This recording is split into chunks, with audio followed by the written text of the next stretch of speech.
Assalamualaikum warahmatullahi wabarakatuh. Perkenalkan, saya Zaki Almarski Firdaus dengan NPM 2312011426 dengan dosen pengampu Ibu Siti Nurhasanah SHMH.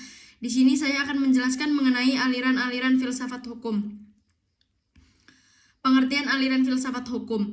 Filsafat hukum bukanlah sebuah pemikiran tunggal, melainkan terdiri dari berbagai aliran yang masing-masing menawarkan perspektif yang berbeda tentang hukum.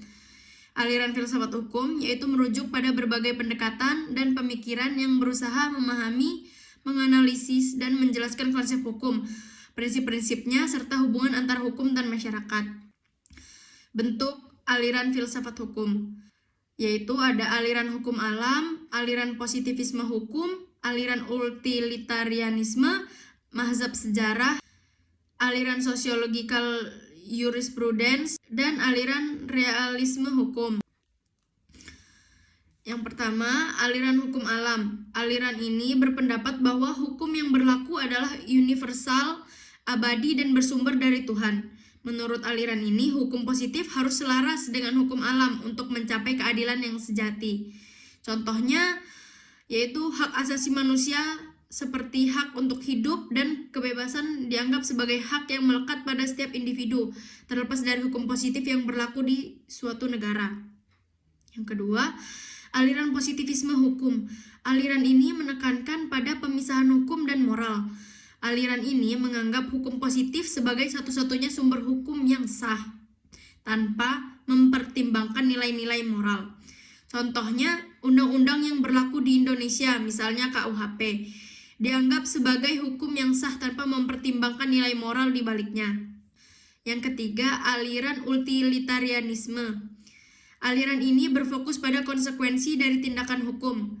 Hukum yang baik menurut aliran ini adalah hukum yang memaksimalkan kebahagiaan bagi jumlah orang terbanyak.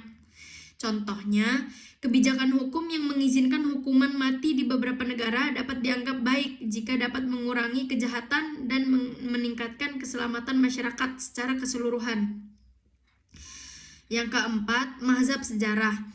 Aliran ini menekankan evolusi hukum seiring perkembangan masyarakat dan menganggap hukum sebagai hasil dari proses sejarah dan budaya, bukan sesuatu yang diciptakan secara tiba-tiba. Contohnya, pengakuan terhadap hukum adat dalam sistem hukum nasional.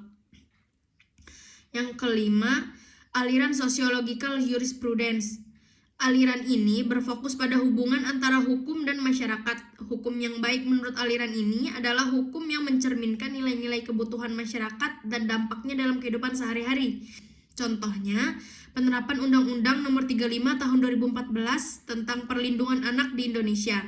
UU ini dirancang untuk melindungi hak-hak anak dan mencegah kekerasan serta eksploitasi terhadap anak.